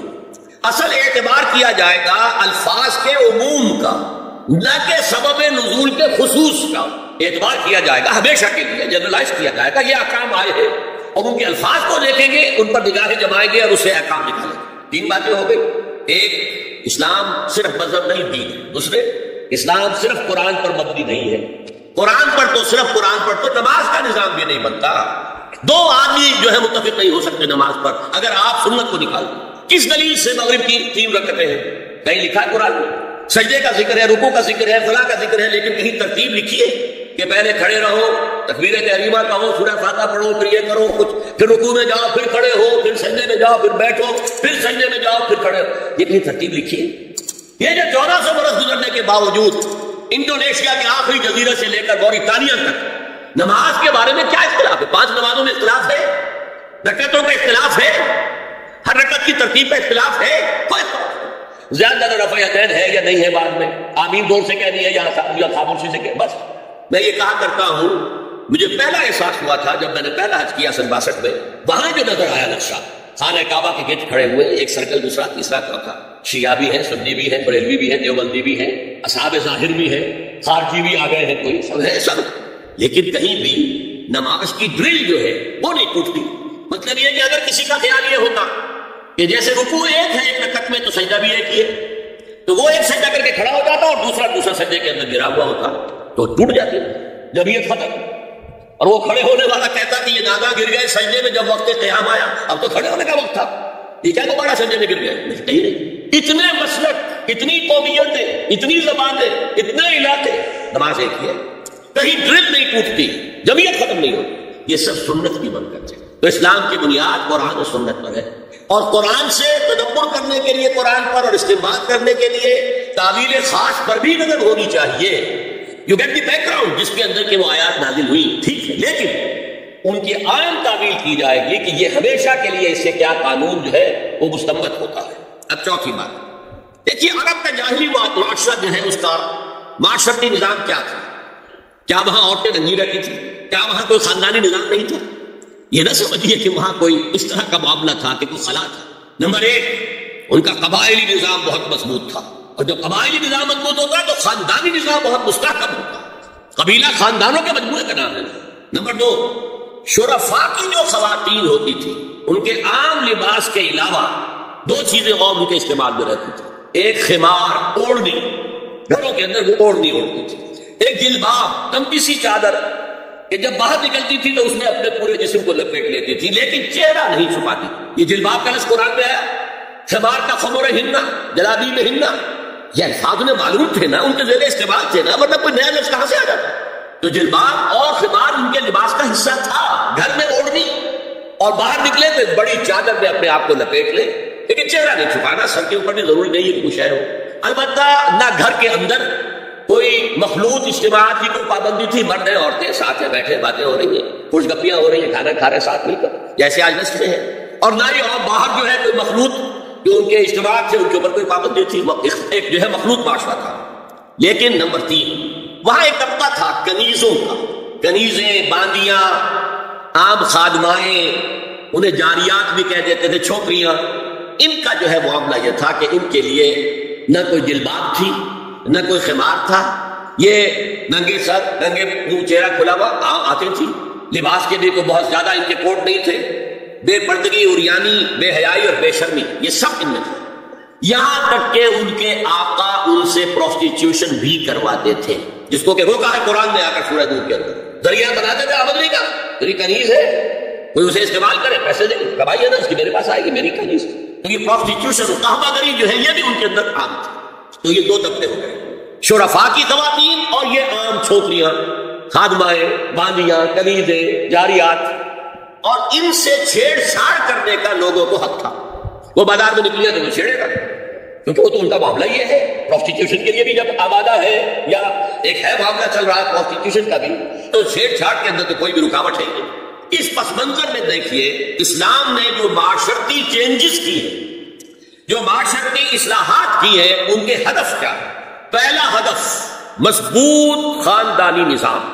یہ خاندانی نظام شروع ہوتا ہے ایک مرد اور ایک عورت کے درمیان ازدواج سے, اور وہاں نکاح ہوتا تھا. ان دونوں کے درمیان جتنی محبت ہوگی, جتنا قرب ہوگا, جتنا باہمی اعتماد ہوگا, اتنا ہی خاندان مضبوط ہوگا. اس لیے کہ یہ فرسٹ ڈائمنشن ہے خاندان کی. شوہر پر بھی, اب شوہر اور بیوی کو اللہ نے اولاد دے دی. سیکنڈ ڈائمنشن ہے been added now. استحکام خاندان کے لیے ضروری ہے کہ اولاد والدین کا ادب کرے, ان کی خدمت کرے ان کے بڑھاپے میں. یہ کہنے کی ضرورت نہیں تھی کہ اولاد سے محبت کرو, اولاد کی محبت تو دل میں ہے ہی ہے, اور اس کے لیے تو یہ کہنا پڑتا زیادہ محبت نہ کرو, زیادہ لاڈ پیار کرو گے بگڑ جائیں گے. ان کی محبت کی وجہ سے حرام میں منہ نہ مارو, انہیں اچھا کھلانا, اچھا پہنانا, یہ روکا گیا. کہیں نہیں کہا گیا اپنی اولاد سے محبت کرو, وہ تو ہے کریں گے. ہاں لیکن بوڑھے والدین, قرآن میں 5 جگہ اللہ کے حق کے فوراً بعد والدین کا حق ہے. وَقَضَىٰ رَبُّكَ أَلَّا تَعْبُدُوا إِلَّا إِيَّاهُ وَبِالْوَالِدَيْنِ إِحْسَانًا أَنِ اشْكُرْ لِي وَلِوَالِدَيْكَ. دیکھیے سورہ لقمان میں, أَنِ اشْكُرْ لِي, شکر کرو میرا, میں خالق ہوں تمہارا, رب ہوں تمہارا, وَلِوَالِدَيْكَ, اور اپنے والدین کا, کیونکہ وہ ذریعہ بنے ہیں تمہارے اس دنیا میں آنے کے. اور تم جب چھوٹے سے تھے انہوں نے پالا پوسا ہے, اپنا پیٹ کاٹ کر تمہیں کھلایا ہے, اپنی رات کی نیندیں حرام کر کے تمہیں پالا ہے. لہذا وَقَضَىٰ رَبُّكَ أَلَّا تَعْبُدُوا إِلَّا إِيَّاهُ وَبِالْوَالِدَيْنِ إِحْسَانًا. اور تیسری ڈائمنشن بہن بھائیوں میں رشتہ, اولو الارحام, صلہ رحمی کرو, اخوت. یہ 3 ڈائمنشن ہوئے نا. ہمارا اسپیس کا تصور کیا ہے؟ 3 ڈائمنشنل اسپیس. چوڑائی, لمبائی اور اونچائی یا گہرائی. تو یہ 3 ڈائمنشنز ہے خاندان کے ادارے کی. اس میں سے بقیہ 2 پر میرا گفتگو کا موضوع نہیں ہے. پہلا جو ہے وہ گفتگو کا اصل موضوع ہے. اگر شوہر اور بیوی کے درمیان اعتماد نہ ہو، شوہر کو یہ یقین نہ ہو کہ میں جب باہر جاتا ہوں میری بیوی کیا کرتی ہے، اور بیویوں کو یہ یقین نہ ہو کہ میرا شوہر جب باہر جاتا ہے تو کیا کرتا ہے، اگر بد اعتمادی ہو جائے، اگر شوہر کی نگاہ میں کوئی اور عورت جو ہے وہ آ گئی ہے، کھپ گئی ہے، اب اس کی توجہ اپنی بیوی پر سے ہٹ جائے، اسے خواب میں وہی آئے گی. یہ بانڈ آف لو کمزور ہوگا. اگر باپ کو یہ یقین نہ ہو کہ یہ اولاد میری ہی ہے تو وہ خاندان کا ادارہ دھڑاڑے پڑ گئی. لہذا اس خاندان کے ادارے کو مضبوط رکھنے کے لیے سب سے اہم کام کیا ہے کہ جتنی بھی سیکسول اٹریکشن ہے یہ 2 صنفوں میں، مرد اور عورت، یہ سینٹرڈ رہے، مرکوز رہے شوہر اور بیوی کے درمیان. انتشار نہ ہو، نگاہ ادھر سے ادھر نہ جائے، بلکہ ان کی پوری توجہ، آپس میں اعتماد ہو، آپس میں محبت ہو، اور اسی سے خاندان جو ہے اس کی چولہے مضبوط رہیں گے. دوسرا ہدف کیا ہے؟ مردوں اور عورتوں کے مابین ان کی جسمانی اور نفسیاتی ساخت کے مطابق جداگانہ ذمہ داریاں ڈال دی گئی. کون انکار کر سکتا ہے کہ عورت کا جسم کچھ اور ہے، مرد کا کچھ اور، عورت کی نفسیات کچھ اور ہے، مرد کی نفسیات کچھ اور ہے. ان دونوں کے اندر زمین و آسمان کا فرق. عورت کا حسن کیا ہے؟ نزاکت میں. وہ بھاری بھرکم ہو اور بہت تگڑی ہو، جسیم ہو تو پہلوان تو ہوگی، لیکن وہ کوئی اچھی مطلب یہ کہ خاتون نہیں سمجھی جائے. اور مرد کا حسن، اس کی وجاہت جسمانی طاقت میں زمین و آسمان کا فرق ہے. اللہ نے بنایا. اس اعتبار سے اسلام نے بھاری کام، اب دیکھیے جو کشتی چلا رہا 8 گھنٹے اور کچھ لوگ لے کے آیا ہے اپنے گھر والوں کے لیے، بھاری کام مشقت اس کا ہوا کہ نہیں ہوا؟ تو اینٹیں ڈھوتا رہا سارا دن اور کچھ لے کر آیا ہے اپنے گھر والوں کے لیے. Defence of the country, defence of the nation, مردوں کے حوالے. مارچ کا معاملہ مردوں کے حوالے، عورت نہیں. ظلم ہے عورت پر کہ مارچ کی ذمہ داری پر اس پر ڈال دی جائے، اس پر ذمہ داری ڈالی ہے. مشقت ہے، حمل کو برداشت کر، حملت بچے کو دودھ پلا، رات کو بچہ روتا ہے تو ماں جاگتی ہے، باپ کو جاگتا ہے. ماں اپنی نیند حرام کر دے گی، باپ کو وہ خود کہے گی کہ اس کو ڈسٹربنس نہ ہو، یہ سونے تاکہ چل جائے، کام پر جا سکے، محنت اور مشقت کر سکے. تو حال جو ہے کسی قوم کا وہ مردوں کے حوالے، اور مستقبل عورت کے حوالے. مستقبل ہے نیکسٹ جنریشن، وہ کہاں سے آئے گی؟ وہ عورت کے رحم میں پرورش پائے. یہ مستقبل ہے آپ کا، یہ عورت کی گود میں پرورش پائے گی. تو مستقبل کا سارا بوجھ عورت پر، حال کی ساری ذمہ داریاں، مارچ، ڈیفینس، ہر شے مرد کے اوپر. نمبر 3 جو ہدف ہے بہت بڑا بہت بڑا بہت بڑا، جنسی انضباط، سیکس ڈسپلن، زنا کی روک تھام. لا تقربوا الزنا انہ کان فاحشۃ وساء سبیلا. زنا کے قریب تک نہ پھٹکو. یہ نہیں کہا کہ لا تزنوا، نہیں، قریب تک نہ پھٹکو. جیسے کہ یہ فیصلہ آباد کا ہمارا گول چکر ہے اور 8 بازار آ رہے ہیں. اب کوئی سرکاری پروگرام یہ ہے کہ اس گول چکر تک، چوک تک کوئی بھی جلوس نہ پہنچے، تو 8 بازاروں کو بند کرو گے نا. لہذا دور دور تک اللہ تعالیٰ نے وہ حدیں لگا دی ہیں کہ زنا کی ترغیب نہ ہو، زنا کے راستے جو ہے وہ مسدود ہو جائے. اور زنا کے بارے میں اب دیکھیے، یہ اس دور کی انٹلیکچوئل خیانت، ڈس آنیسٹی کا سب سے بڑا معاملہ ہے. جدید نفسیات کا بابا آدم مانا جاتا ہے فرائڈ، اور فرائڈ کے نزدیک انسان کے محرکات عمل میں سب سے زیادہ طاقتور، سب سے زیادہ پوٹنٹ سیکس ہے. مارکس نے قرار دیا پیٹ کو معاشی ضرورت، فرائڈ نے کہا نہیں، سیکس ہے اصل شے، اصل محرک انسان میں. یہاں تک کہتا ہے ایڈیپس کمپلیکس، باپ اگر محبت بھری نگاہ سے بیٹی کو دیکھ رہا ہے تو یہ بھی سیکس ہے، اور ماں اگر بیٹے سے محبت کر رہی ہے تو یہ بھی سیکس ہے. انا للہ و انا الیہ. ان کم وقتوں کا اصل یہ معاملہ ہے کہ ایک شے پر نگاہ جم گئی تو سب کچھ اسی کے گرد گھما دیا، ورنہ بات غلط نہیں ہے. Sexual motive one of the most important motives, no doubt about. اگر یہ نہ ہو، اگر عورت میں مرد کے لیے اٹریکشن نہ ہو، اگر عورت کو مرد کی احتیاج نہ ہو تو تمدن ختم ہو جائے. کون شادی کا تھکیڑ موڑ لے گا؟ ایک پیٹ پالنا اور ہے، خاندان کی ذمہ داری اور ہو جائے گی. اس قدر زبردست جو ہے یہ موٹیویشن ہے، اندر سے جذبہ ہے اور اٹریکشن ہے شدید. اس اعتبار سے یہ سمجھیے جتنا زوردار گھوڑا ہو اتنی ہی زوردار لگام چاہیے اگر ڈسپلن میں رکھنا چاہتے ہیں. لہذا اس سیکس کو ڈسپلن میں لانے کے لیے کہ قانونی تعلق ہو ایک مرد اور عورت کے درمیان، ازدواج ہو، شادی ہو جائے، یا دوسرا راستہ وہ بھی تھا جو آج کل نہیں رہا، باندھی ہو کسی کی، مل کے یمین ہو، ان کے اندر سیکشول انٹرکورس جو ہے وہ ہو اور اس سے باہر نگاہ بھی نہ جائے. اس زنا کے بارے میں حضور نے جو اچھا، ایک تو میں آپ کو بتاؤں کہ قرآن اور حضور دونوں کس قدر حقیقت پسند ہے. سورہ آل عمران میں فرمایا زُيِّنَ لِلنَّاسِ حُبُّ الشَّهَوَاتِ مِنَ النِّسَاءِ وَالْبَنِينَ وَالْقَنَاطِيرِ الْمُقَنطَرَةِ مِنَ الذَّهَبِ وَالْفِضَّةِ وَالْخَيْلِ الْمُسَوَّمَةِ وَالْأَنْعَامِ وَالْحَرْثِ۔ انسان کے اندر محبت پلا دی گئی ہے، مزین کر دی گئی ہے کن کن چیزوں کی؟ سب سے پہلے عورت، سب سے امپورٹنٹ موٹیو عورت، پھر بیٹے، پھر ڈھیروں مال، سونا چاندی، اعلیٰ گھوڑے، نشان زدہ اور مال مویشی اور کھیتی، لیکن سب سے پہلے زُيِّنَ لِلنَّاسِ حُبُّ الشَّهَوَاتِ مِنَ النِّسَاءِ وَالْبَنِينَ وَالْقَنَاطِيرِ الْمُقَنطَرَةِ مِنَ الذَّهَبِ وَالْفِضَّةِ وَالْخَيْلِ الْمُسَوَّمَةِ وَالْأَنْعَامِ وَالْحَرْثِ۔ اسی طرح دیکھیے حضور صلی اللہ علیہ وسلم فرماتے ہیں، یہ مسند احمد میں بھی حدیث ہے اور حاکم اور بیہقی نے بھی، عن انس ابن مالک رضی اللہ تعالی عنہ قال قال رسول اللہ صلی اللہ علیہ وسلم حبب الی النساء والطیب وجعلت قرۃ عینی فی الصلاۃ۔ اس تمہاری دنیا میں سے مجھے تین چیزیں محبوب کر دی گئی۔ حبیبا الیہ، نمبر ایک نساء، کوئی جھجک کی ہے آپ کو بیان کرنے؟ ہم شاید یہ جملہ کہتے ہوئے جھجکیں گے، اللہ کا رسول نے حقیقت اس کا اعتراف کرو، بہت مضبوط موٹیو، اس میں کوئی شک نہیں، کوئی شک نہیں، کوئی شک نہیں۔ حبیبا الیہ النساء والطیب، خوشبو، وجعلت قرۃ عینی فی الصلاۃ، اور میرے آنکھوں کی ٹھنڈک نماز میں ہے۔ اسی طرح خود قرآن میں سورہ احزاب میں جب حضور سے کہا گیا کہ اب بس جتنی شادیاں ہو چکی تھیں آپ نے کر لی ہے، اب آئندہ نہ کیجیے، وہاں بھی صاف الفاظ آئے ہیں، اللہ کو بھی واللہ لا یستحیی من الحق، اللہ کو حق بات کہنے میں کوئی حیا یا کوئی جھجک نہیں ہے۔ وَلَوْ أَعْجَبَكَ حُسْنُهُنَّ، اے نبی چاہے عورتوں کا حسن جو ہے وہ آپ کو بھلا لگے، لیکن اب آئندہ شادی نہیں۔ یہ میں تائید کر رہا ہوں فرائض کی، اس گدھے نے جو آگے تک پہنچا دیا ہے معاملہ وہ ہے غلط، بنیادی بات صحیح ہے، قرآن مجید کے مطابق ہے کہ سیکس موٹیو بہت سخت ہے، بہت زوردار ہے۔ اب زنا جو ہے اس کے لیے حضور نے جو کچھ فرمایا وہ سن لیجیے۔ عن ابن عباس قال ما رأيت شيئا اشبه باللبن مما قال ابو هريرة عن النبي صلی اللہ علیہ وسلم۔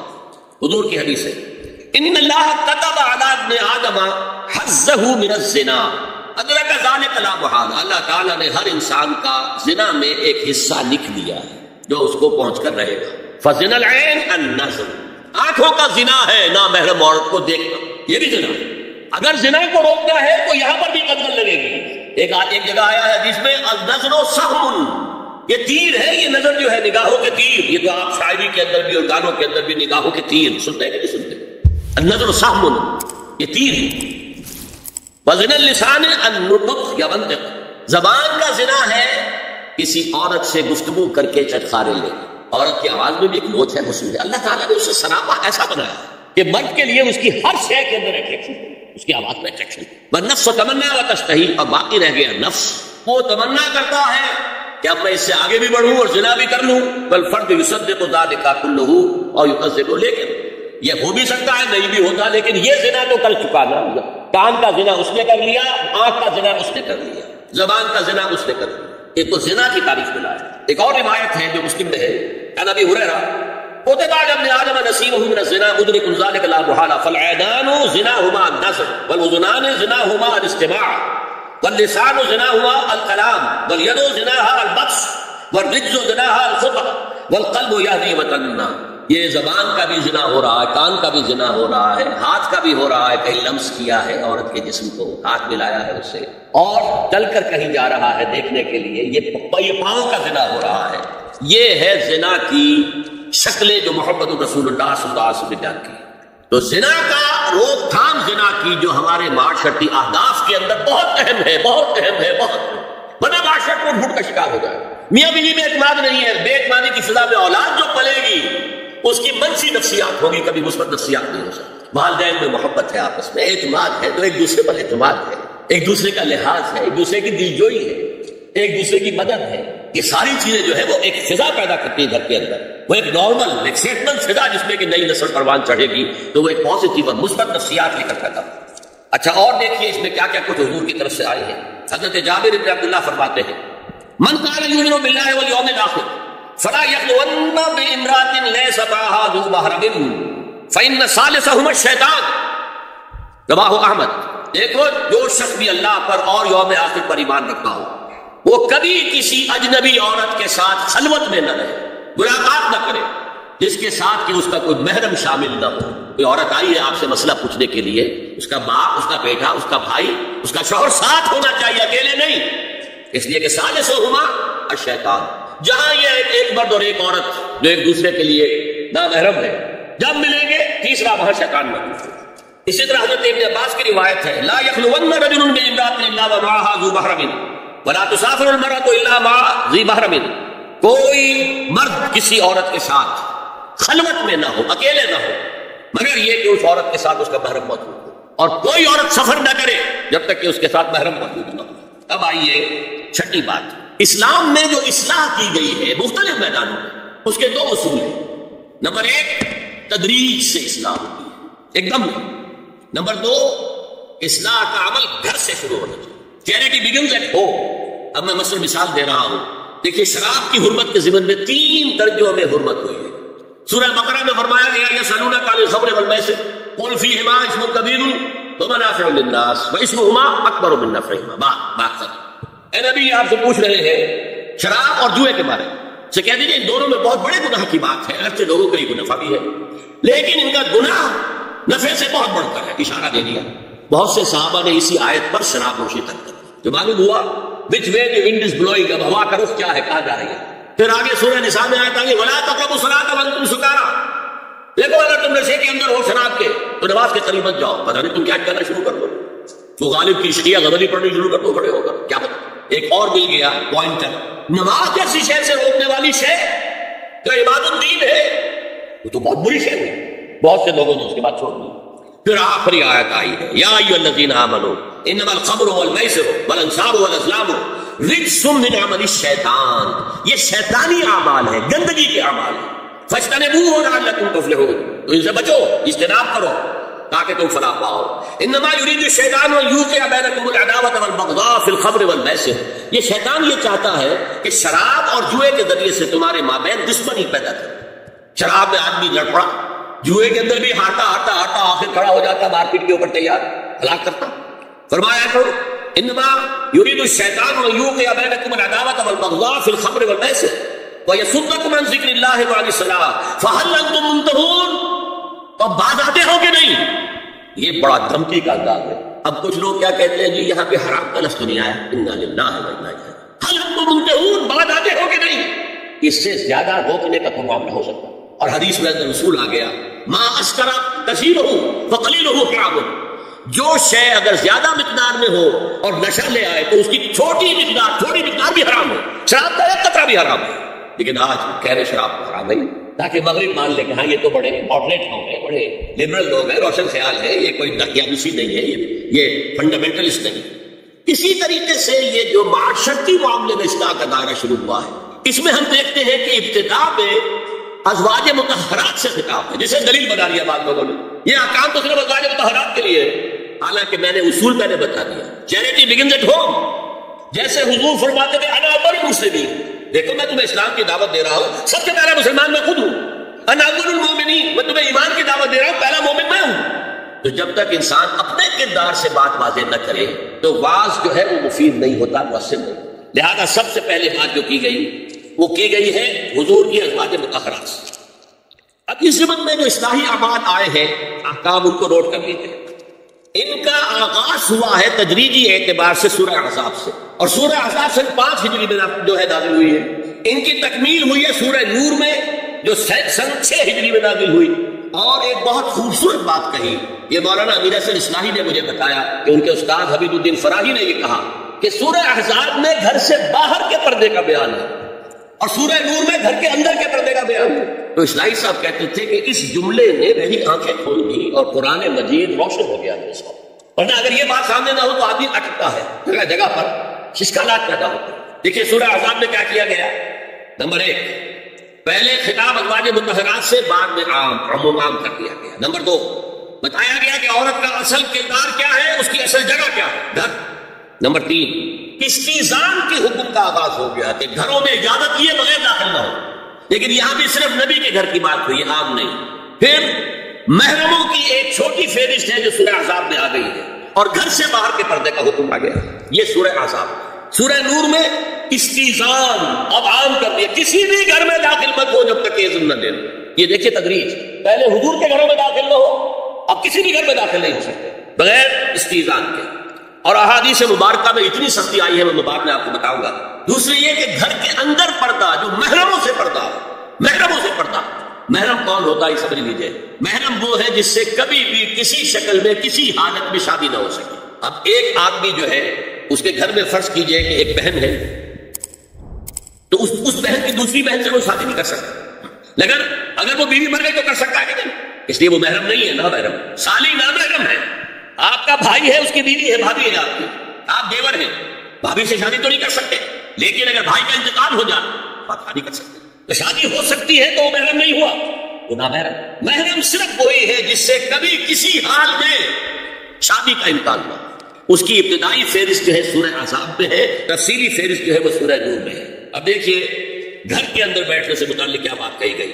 بزار اور ترمذی میں حضرت عبداللہ ابن مسعود سے نبی ایک کا یہ ارشاد نقل ہوا ہے، ان المرأۃ عورۃ، عورت چھپا کر رکھنے کی چیز ہے۔ ہمارے ایک نوجوان ساتھی نے ایک دفعہ مضمون لکھا تھا بڑا پیارا، انہوں نے کہا کہ قرآن مجید میں جو اشارات ہیں، حور مقصورات فی الخیام، وہ حوریں جو ہوں گی وہ خیموں کے اندر ہوں گی، وہی رہے گی، قسم کہتے روک دینے کو، باہر نہیں نکلتی ہوں، مقصورات فی الخیام، حوروں کا کنہن لؤلؤ مکنون، ایسے ہوں گے کہ جیسے کہ موتی جسے چھپا کر رکھے۔ عورت چھپا کر رکھنے کی شے ہے، المرأۃ کلھا عورۃ، عورت کہتے ہیں اس کو ہے جسے چھپا کر رکھا جائے۔ ان المرأۃ عورۃ فاذا خرجت، جب وہ گھر سے نکلتی ہے، استشرفها شیطان، اب شیطان جو ہے اس کو تاک میں رکھتا ہے، واقرب ما تکون فی روحۃ ربها وهي فی قعر بیتها، وہ اپنے رب کی رحمت سے قریب ترین ہوتی ہے جبکہ اپنے گھر کے بھی کسی اندرونی حصے صحن میں ہوگی تو شاید ادھر ادھر کے کوٹھوں سے نظر پڑ جائے۔ اسی لیے فرمایا مردوں کے لیے مسجد میں نماز افضل 28 گنا، اور عورت کے لیے گھر کی نماز مسجد سے افضل، گھر کے صحن کی مسجد سے افضل، دالان کی صحن سے افضل، کمرے میں اس سے افضل، اور کمرے کی کوئی بغلی کوٹڑی ہے تو اس میں سب سے افضل۔ یہ احادیث نبی اکرم صلی اللہ علیہ وسلم، مزاج ہے نا اس سے بڑھ رہا ہے، ایک معاشرت کے دور میں آ گئی ہے، یہ ساری چیزیں کیوں آ رہی ہیں؟ اور سنیے عبداللہ ابن احمد ابن حنبل نے زوائد الزہد میں اور ابن ابی شیبہ نے ابن شعب نے اپنی کتابوں میں مسروق کی روایت نقل کی ہے کہ حضرت عائشہ جب تلاوت قرآن کرتے ہوئے اس آیت پر پہنچتی تھی وَقَرْنَ فِي بُيُوتِكُنَّ، تو بے اختیار وہ پڑھتی تھی، قرآن کہتا ہے اپنے گھروں میں رہو۔ حضرت عائشہ نے شہادت عثمان کے بعد باہر نکل کر لشکر کی قیادت کی، پھر ساری عمر افسوس تھا کہ میں نے غلط کیا۔ دیکھیے کیا معاملہ تھا، حضرت علی رضی اللہ تعالیٰ سے جنگ کی تھی، 10,000 آدمی ایک رات میں مرے، لیکن حضرت علی کا کردار کیا تھا؟ یہ نہیں کہ اب عائشہ شکست ہو گئی ہے تو لوڈی بنا لو، اتنا احترام کیا ہے، مدینے کی چند عورتوں کو ساتھ دے کر بڑے احترام سے مدینے پہنچا دیا، وہاں کی عورتوں کوفے کی عورتوں کو ساتھ دے کر، اور صرف یہ کہا کہ آپ کی یہ ذمہ داری نہیں تھی، آپ نے یہ ذمہ داری خام لی، صرف اور کچھ کوئی بنا۔ حافظ ابو بکر بزار حضرت انس سے روایت کرتے ہیں کہ عورتوں نے حضور سے عرض کیا کہ ساری فضیلت تو مرد لوٹ کے لے گئے، وہ جہاد کرتے ہیں، خدا کے راہ میں بڑے بڑے کام کرتے ہیں، ہم کیا عمل کریں کہ ہمیں بھی مجاہدین کے برابر اجر مل سکے؟ جواب میں آپ نے فرمایا من قعدت منکن فی بیتہا فإنہا تدرک عمل المجاہدین، تم میں سے جو شخص اپنے گھر میں بیٹھی رہے گی وہ مجاہدین کا اجر حاصل کرے گی۔ یہ ایک ہوا کا رخ ہے، بتایا جا رہا ہے، یہ نظام ہے جس کو اس شکل میں دیا جا رہا ہے۔ اب میں چاہتا ہوں سورہ احزاب کی جو آیات ہیں ان کے حوالے سے کچھ باتیں جو حکمت دین کی ہے اور بہت اہم ہے وہ آپ کے سامنے آتی ہیں۔ دیکھیے میں نے سب سے پہلے آیت پڑھی تھی لَقَدْ كَانَ لَكُمْ فِي رَسُولِ اللَّهِ أُسْوَةٌ حَسَنَةٌ، اے مسلمانوں تمہارے لیے اللہ کے رسول کی زندگی میں ایک بہترین نمونہ ہے، اسوہ حسنہ۔ ایک بات اس میں اور طرف ہے، مردوں کے لیے تو اسوہ کامل ہے، مرد اگر سپہ سالار ہے تو اسوہ موجود ہے حضور کا، مرد اگر صدر ریاست ہے، خلیفہ ہے تو اسوہ موجود ہے رسول کا، کوئی قاضی القضات ہے تو اسوہ موجود ہے رسول کا، کوئی کسی مسجد میں خطیب ہے، امام ہے تو اسوہ موجود ہے، باپ کی حیثیت سے اسوہ موجود ہے، شوہر کی حیثیت سے اسوہ موجود ہے۔ مردوں کی کوئی حیثیت ایسی نہیں جس کے لیے اسوہ حضور کی زندگی میں نہ ہو، لیکن ایک خلا ہے، عورت کی جسمانی زندگی کے لیے تو حضور کی زندگی میں کوئی اسوہ نہیں ہو سکتا، حضور پڑھنا ہے۔ یہ ہے فلسفہ، یہ ہے حکمت دین کہ جس صورت میں یہ آیت آئی لقد کان لکم فی رسول اللہ اسوۃ حسنۃ لمن کان یرجو اللہ والیوم الآخر وذکر اللہ کثیرا، اے لوگوں اے مسلمانوں تمہارے لیے اللہ کے رسول کی زندگی میں ایک اسوہ کامل ہے، عمدہ اسوہ ہے ہر اس شخص کے لیے جو اللہ کا امیدوار ہے اور یوم آخر کو بھی مانتا ہے اور اللہ کا ذکر کرتا ہے کثرت سے۔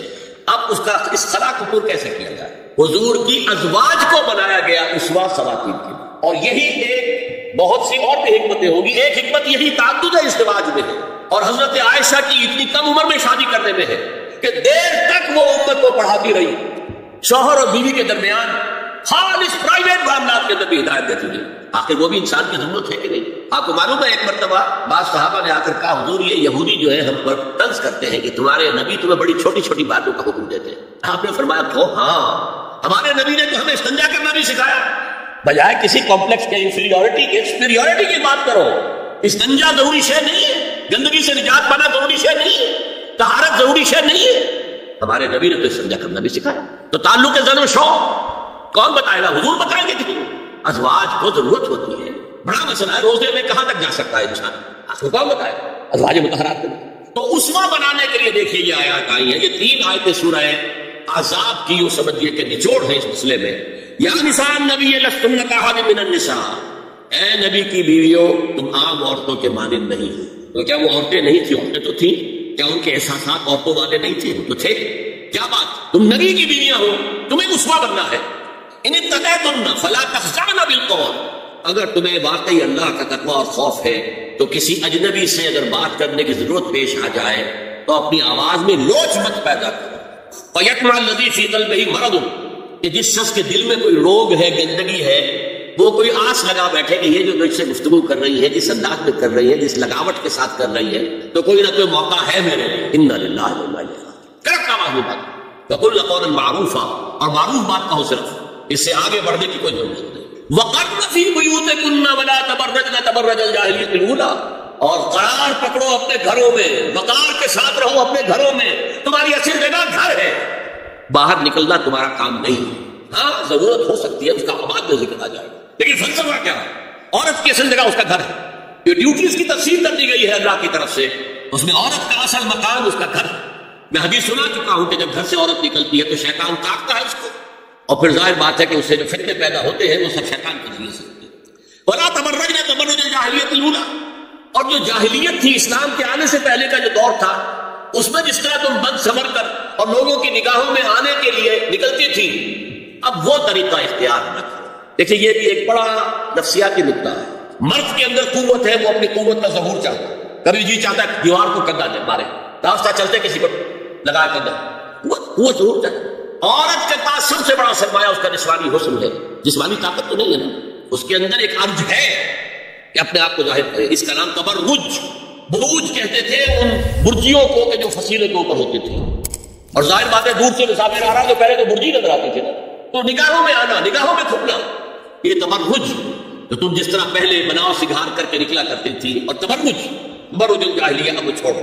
وَأَقِمْنَ الصَّلَاةَ وَآتِينَ الزَّكَاةَ، اور نماز قائم رکھو، زکات ادا کرو۔ وَأَطِيعْنَ اللَّهَ وَرَسُولَهُ، اور اللہ اور اس کے رسول کی اطاعت پر کاربند رہو۔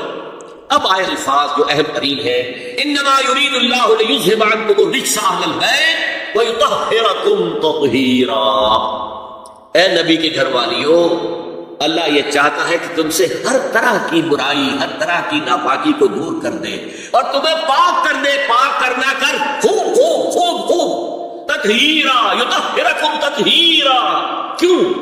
تمہیں نمونہ بننا ہے، تمہیں اسوہ بننا ہے۔ یہ الفاظ اصل میں آئے ہیں قرآن مجید میں ازواج مطہرات کے بارے میں، سارا جملہ چل رہا ہے یا نساء النبی سے۔ ہمارے کچھ دوستوں نے اسو کہا ہے کہ اہل بیت سے مراد حضرت علی، حضرت فاطمہ، حضرات حسنین ہیں، وہ بھی حضور نے فرمایا۔ میں نے ایک ٹی وی مذاکرے کے اندر بھی جب حضرات کہہ رہے تھے کہ اہل بیت اصل میں وہ ہے، میں نے کہا نہیں، اصل میں بیویاں، لیکن وہ بھی اہل بیت ہے۔ حضور نے ایک چادر میں جب سمیٹا سب کو، تو یہ بھی اللہ کہا ہوگا، یہ بھی میرے اہل بیت ہیں۔ سلمان منا اہل البیت، سلمان بھی ہمارے اہل بیت میں سے، جو جتنا قریب ہوا۔ لیکن قرآن میں یہ لفظ آتا ہے صرف بیویوں کے لیے، ازواج کے۔ حضرت ابراہیم کے پاس جب فرشتے آئے تھے حضرت اسحاق کی ولادت کی خبر دینے کے لیے، تو جب حضرت سارہ نے سنا تو وہ آئی اپنے 72 مارتی ہوئی اپنے پیشانی پر، آلد وانا عجوز وهذا بالی شیخا، کیا میں جنوں گی اب جبکہ میں بڑی پھوس ہو گئی ہوں، میرا یہ شوہر جو ہے یہ بھی بڑھا پھوس ہے۔ 100 برس کی عمر تھی حضرت ابراہیم علیہ السلام کی، اور کتنی ہوگی اس کی آس پاس ہی ہوگی، 90-95 حضرت سارہ ہوگی۔ اس کو فرشتوں نے کہا کہ کیا آپ اللہ کی رحمت سے مایوس ہو گئے؟ السلام علیکم وبرکاتہ اہل البیت، اے نبی کے گھر والی، اے نبی کے گھر والوں، تم پر اللہ کی سلامتی ہو رحمت۔ تو اہل بیت کا لفظ قرآن میں 2 جگہ آیا، یا حضرت سارہ کے لیے، حضرت ابراہیم کی زوجہ، اور یا نساء النبی، تمہیں تو پاک کرنا ہے، پوری طرح پاک کرنا ہے، پوری طرح پاک کرنا ہے تاکہ تم اسوہ بن جاؤ۔ جو خلا ہے اسوہ محمدی میں صلی اللہ علیہ وسلم، وہ تمہارے ذریعے پورا کرنا ہے۔ اس لیے پہلا خطاب جو ہے، اب یہ دونوں باتوں سے ہو گیا، ایک تو چیریٹی بگنز ایٹ ہوم، جو بھی اصلاح کا عمل ہو گھر سے ہونا چاہیے، اور نمبر 2 یہ کہ ازواج مطہرات کو امت کی تمام خواتین کے لیے ہمیشہ کے لیے اسوہ بنانا ہے۔ اسی طریقے سے استیزان کا معاملہ بھی آیا، لیکن وہ بھی صرف نبی کے گھروں تک آ رہا ہے۔ یا ایھا الذین آمنوا لا تدخلوا بیوت النبی حتی یؤذن لکم، اہل ایمان نبی کے گھروں میں داخل نہ ہوا کرو جب تک کہ اذن نہ دیا جائے۔ یہ پرائیویسی، گھر کی پرائیویسی، اس پر میں تفصیل سے بعد میں بات کروں گا کیونکہ تفصیل اس کی آئی ہے سورہ نور میں۔ میں نے عرض کیا نا ان احکام کا آغاز ہوا جیسے اسلام کی حکومت، آغاز سورہ بقرہ، پھر سورہ نساء، پھر سورہ مائدہ، اسی طرح اس کا اختتام جو ہوا ہے وہ سورہ نور میں، تو بس داخل ہوا کرو۔ اور اس کے بعد فرمایا وَإِذَا سَأَلْتُمُوهُنَّ مَتَاعًا فَاسْأَلُوهُنَّ مِنْ وَرَاءِ حِجَابٍ، اور دیکھو اگر نبی کی بیویوں سے کوئی چیز مانگنی ہو تو پردے کی اوٹ سے مانگو۔ یہ حجاب کا لفظ آیا ہے جس کو کہا جاتا ہے کہ حجاب کا کوئی حکم قرآن میں ہے نہیں۔ پہلے وہاں کے گھر کھلے ہوتے تھے، اوپر کوئی پردہ نہیں ہوتا تھا، اور گھر کوئی کنالوں کے اور ایکڑوں کے تو نہیں ہوتے تھے، چھوٹے چھوٹے گھر، لیکن یہاں پر فرما دیا گیا پردے اس کے بعد سے جب سے یہ آیت اتری گھروں کے اوپر پردے ڈال دیے۔ اب ظاہر بات ہے کہ اس میں چہرے کا پردہ ہی ہوا نا، چہرے کا پردہ حجاب، اسی کو حضرت عائشہ نے آیت الحجاب قرار دیا۔ اور پھر دیکھیے جو ریئلزم ہے، ریئلزم میں نے کہا تھا کہ اللہ نے بھی فرمایا کہ سب سے زیادہ محبت انسان میں عورت کی ہے، خوب بیوہ زین للناس حب الشہوات من النساء، اور پھر اس کے بعد میں فہرست حضور نے فرمایا حبب الی النساء والطین، یہاں بھی فرمایا گیا ذالکم اطہر لقلوبکم وقلوبہن، یہ زیادہ پاکیزہ بات ہوگی تمہارے دلوں کے لیے بھی اور ان کے دلوں کے لیے۔ اگر نبی کی بیوی بے حجاب تمہارے سامنے آ جائے گی تو وہ نبی کی بیوی ہے اور ازواج مطہرات ہونے کی وجہ سے تمہاری ماں بھی ہے، لیکن ایک عورت بھی تو ہے، اور تم چاہے صحابی ہو کچھ بھی ہو تم مرد بھی تو ہو۔ یہ مرد اور عورت کے درمیان جو کشش ہے یہاں بھی اس کا ساتھ، نبی کی بیویوں کو بھی یہ نہیں کہا کہ اس سے ماوراء ہے، معصوم تو کوئی نہیں نبی کے علاوہ، وہ تو اللہ کہہ رہا ہے ہم تمہیں پاک کر دینا چاہتے ہیں، پوری طرح پاک کر دینا چاہتے ہیں تاکہ تم تمام خواتین امت کے لیے اسوہ بن جاؤ۔ فرمایا یہ جو پردے کی اوٹ سے کوئی شے لینا دینا ہے، اس سے یہ تمہارے دلوں کے لیے بھی زیادہ پاکیزہ بات ہے، ان کے دلوں کے لیے بھی۔ یہ ہے اللہ تعالیٰ کا حکم سورہ احزاب کے اندر۔ اس کے بعد اسی سورہ احزاب میں اس سے جو مستثنا ہے گھروں میں اذن لیے بغیر بھی داخل ہو سکے، جن کے سامنے ازواج مطہرات اپنے کھلے چہرے کے ساتھ آ سکتی تھی، ان کی ایک فہرست دی گئی، یہ مختصر فہرست ہے۔ لا جناح علیہن فی آبائہن ولا ابنائہن ولا اخوانہن ولا ابناء اخوانہن ولا ابناء اخواتہن ولا نسائہن ولا ما ملکت ایمانہن واتقین اللہ ان اللہ کان علی کل شیء شہیدا۔ کوئی حرج نہیں ہے ازواج مطہرات پر ان کے باپوں کے سلسلے، ابو بکر آئے تو جائے سی حضرت عائشہ کے حجرے میں کون روکے گا، اور بیٹوں کے اور ان کے بھائیوں کے اور ان کے بیٹوں کے بھائی بھتیجے اور ان کی بہنوں کے بیٹے یعنی بھانجے، ولا نسائہن، نسائہن اس کو میں چاہتا ہوں نوٹ کریں آپ، اپنی عورتیں، جان پہچان کی عورتیں، اجنبی عورتیں نہیں۔ اس پر مزید گفتگو ہوگی سورہ نور کے حوالے سے۔ ولا ما ملکت ایمانہن، اور جو ان کے ملک یمین ہیں، ان میں ایک رائے یہ ہے کہ مراد صرف بالیاں ہیں، اور ایک مراد یہ ہے کہ اس میں مرد غلام بھی شامل ہو۔ ایک رائے یہ ہے کہ مرد غلام جب تک کہ ابھی وہ بالغ نہ ہو، بچہ ہو، یہ آرا ہے علیحدہ۔ واتقین اللہ ان اللہ کان علی کل شیء شہیدا، اور اللہ کا تقوی اختیار کرو، یقیناً اللہ ہر چیز کو دیکھ رہا۔ اب آئیے سورہ نور کی طرف۔ اب میں یہاں پر سورہ نور میں آغاز جو ہوا ہے سورہ نور کا وہ سب کو معلوم ہے، زنا کی کیا حد ہے، سزا کیا، غیر شادی شدہ زانی یا زانیہ اس کی سزا 100 کوڑے، اور اگر کوئی الزام لگائے اور ثبوت پیش نہ کر سکے، 4 گواہ نہ لا سکے تو قذف کی حد کیا ہے، 80 کوڑے۔ اس کے بعد اصل میں جو زنا کا سد باب کرنے کے لیے احکام ہے وہ آئے، چنانچہ اس میں سب سے پہلے کیا ہوا، استیزان کا حکم بڑی تفصیل کے ساتھ آیا، بہت تفصیل کے ساتھ آیا۔ یا ایھا الذین آمنوا لا تدخلوا بیوتا غیر بیوتکم حتی تستأنسوا وتسلموا علی اہلہا ذلکم خیر لکم لعلکم تذکرون۔ اہل ایمان مت ہرگز مت داخل ہو اپنے گھروں کے علاوہ کسی اور گھر میں جب تک کہ تم ان کے ساتھ مانوس نہ ہو جاؤ، اذن نہ لے لو، ان پر سلام نہ کرو، یہی تمہارے لیے خیر بہتر ہے۔ اس کے بعد تفصیل آئی، اس میں میں اس وقت نہیں جا رہا ہوں۔ اور جو لوگ اس پر عمل نہیں کرتے ان کے بارے میں قرآن مجید کیا کچھ حضور کیا کچھ فرما رہے ہیں آپ سن لیجیے، بہت سخت احکام۔ عن ابی ہریرہ رضی اللہ عنہ ان رسول اللہ صلی اللہ علیہ وسلم قال لو نمران اطلع عليك بغیر اذن فخذفته بحشاة ففقعت عینه ما كان عليك من جناح، متفق علیہ، بخاری اور مسلم دونوں کی ہے۔ اگر کوئی شخص تمہارے گھر میں بغیر اجازت کے داخل ہو جائے اور تم اس کی سزا کے طور پر اس پر کنکریاں پھینکو اور اس کی آنکھ پھوٹ جائے کنکری سے، تو تم پر کوئی گناہ نہیں۔ بغیر اجازت کے گھر میں آ گیا ہے، بغیر اذن کے، بغیر استئذان کے کنکریاں مارو اور کنکری سے آنکھ پھوٹ جائے، فما كان عليك من جناح، کوئی حرج نہیں۔ اسی طرح آیا ہے من اطلع على قوم بغیر اذن ففقعوا عینه فقد حضرت عینه، یہ ابو داؤد کی روایت ہے۔ جو شخص بغیر اذن لیے کسی کے گھر میں داخل ہوا ہے اور اگر اس نے اس کی آنکھ پھوڑ دی تو اس کے اوپر کوئی حرجانہ نہیں ہے، کوئی اس کی دیت نہیں، کوئی حرجانہ نہیں۔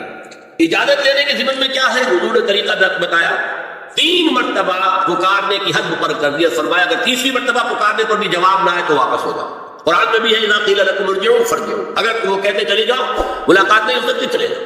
ہاں اگر آپ ٹائم لے کر آئے ہیں تب بات دوسری ہے، پھر تو اس کو ملنا ہے، لیکن آپ ایسے ہی پہنچ گئے ہیں، پتہ نہیں وہ اپنی کس مصروفیت میں ہے، آپ کا حق نہیں ہے کہ وہ آپ کو ریسیو کرے اور آپ سے بات کرے۔ اذا قیل لکم ارجعوا فارجعوا، اور برا نہ مانو کہ میرا یہ معاملہ کیا، میں آیا تھا مجھے جو ہے مجھ سے ملاقات نہیں۔ اور اس سلسلے میں ایک بڑا دلچسپ واقعہ ہے۔ ایک مرتبہ آپ حضرت سعد بن عبادہ کے ہاں گئے اور السلام علیکم ورحمۃ اللہ کہہ کر 2 دفعہ اجازت طلب کی، مگر اندر سے جواب نہ آیا۔ تیسری مرتبہ جواب نہ ملنے پر آپ واپس ہو گئے۔ حضرت سعد اندر سے دوڑ کر آئے اور عرض کیا یا رسول اللہ، میں آپ کی آواز سن رہا تھا مگر میرا جی چاہتا تھا کہ آپ کی زبان مبارک سے میرے لیے جتنی بار بھی سلام و رحمت کی دعا نکل جائے اچھا ہے، تیسری مرتبہ بھی آپ کہے۔ پھر دوڑ کر آئے اور لپٹ گئے حضور سے صلی اللہ علیہ وسلم۔ یہ ہے استئذان کا معاملہ۔